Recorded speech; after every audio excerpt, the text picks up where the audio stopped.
सभी को नमस्कार। स्पेशल एजुकेशन यूट्यूब चैनल में सभी का हार्दिक स्वागत है। तो आप देख रहे हैं 50 लाख केंद्रीय कर्मचारी और 65 लाख पेंशनर्स की सैलरी में नहीं होगी ज़्यादा बढ़ोतरी। समझ लीजिए फिटमेंट फैक्टर का असली मतलब। इस समय 1 करोड़ से ज़्यादा केंद्रीय कर्मचारी और पेंशनर्स इसी कैलकुलेशन में लगे हुए हैं कि आठवें वेतन आयोग में उनकी सैलरी कहाँ तक पहुँच जाएगी। बता दें कि जिस हिसाब से कर्मचारी आठवें वेतन आयोग के फिटमेंट फैक्टर को लेकर सैलरी कैलकुलेशन कर रहे हैं, उस हिसाब से बढ़ोतरी अधिक नहीं होगी। इस बात को पूरी से जानने के लिए फिटमेंट फैक्टर का असली मतलब भी जरूर समझ लें।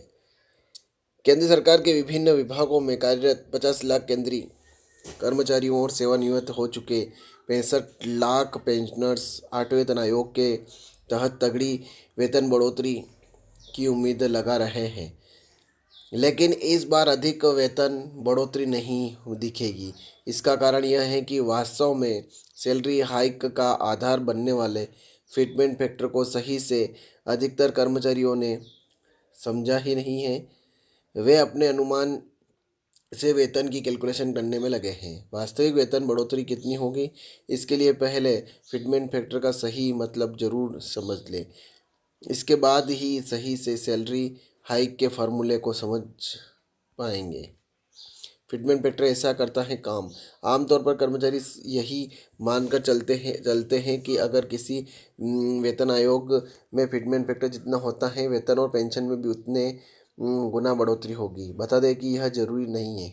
फिटमेंट फैक्टर तो सिर्फ बेसिक सैलरी पर ही लागू होता है। इसे ग्रॉस सैलरी से गुना करके सैलरी कैलकुलेशन नहीं निकाली जा सकती। ग्रॉस सैलरी पर फिटमेंट फैक्टर का उतना असर इसलिए नहीं दिखता क्योंकि ग्रॉस सैलरी में तो कई और घटक भी शामिल होते हैं। हर बार नए वेतन आयोग में वेतन और पेंशन को संशोधित करते समय पे पैनल सहित कई अन्य पहलुओं को ध्यान में रखा जाता है। डीए को बेसिक पे में मर्ज करने का पहलू भी उनमें से एक है। कई भत्तों को हटाना या जोड़ना भी ग्रॉस सैलरी का हिस्सा है। इसलिए फिटमेंट फैक्टर बेसिक पे पर ही लागू होता है। फिटमेंट फैक्टर के अनुमान में बढ़ोतरी होना जरूरी।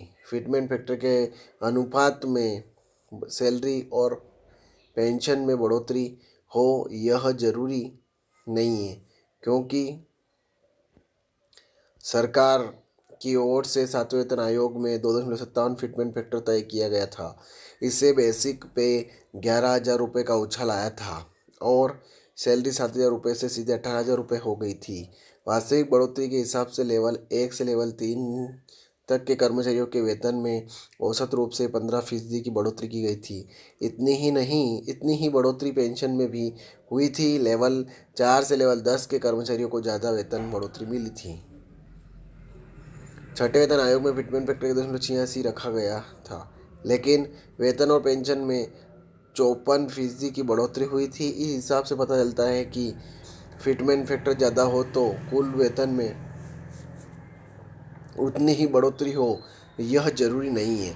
अब आप समझ गए होंगे कि इस बार फिटमेंट फैक्टर 1.92 से लेकर 2.86 तक हो सकता है, लेकिन इतने गुना ही सैलरी बढ़ेगी यह जरूरी नहीं है। पिछले वेतन आयोगों में इतनी बड़ी सैलरी, पहले वेतन आयोग में सैलरी तय की गई थी। दूसरे वेतन आयोग में सैलरी बढ़ोतरी 14.2%। तीसरे वेतन आयोग में 20.6%। चौथे नए वेतन आयोग में बढ़ोतरी 27.6%। पाँचवें वेतन आयोग में बढ़ोतरी 31.0%। छठे वेतन आयोग में बढ़ोतरी 54.0%। सातवें वेतन आयोग में वेतन बढ़ोतरी 14.3%। आठवां वेतन आयोग पर यह है अपडेट। महंगाई को देखते हुए national council of joint consultative mechanism के कर्मचारी पक्ष ने मांग की है कि नए वेतन आयोग की शर्तों में वेतन भत्तों अन्य लाभों की समीक्षा भी शामिल की जानी चाहिए। इसमें पेंशन और ग्रेजुएटी जैसी सेवानिवृत्त लाभों को भी ध्यान में रखना चाहिए। हालांकि इस बारे में सरकार को ही अंतिम फैसला लेना है। कोई आधिकारिक बयान अभी नए वेतन आयोग पर सामने नहीं आया है। तो ये खबर थी। ज़्यादा से ज़्यादा शेयर करें, लाइक करें, कमेंट करें आपको खबर कैसी लगी। और आप स्पेशल एजुकेशन यूट्यूब चैनल पहली बार विजिट कर रहे हैं तो चैनल को सब्सक्राइब जरूर करें। जय हिंद, जय भारत।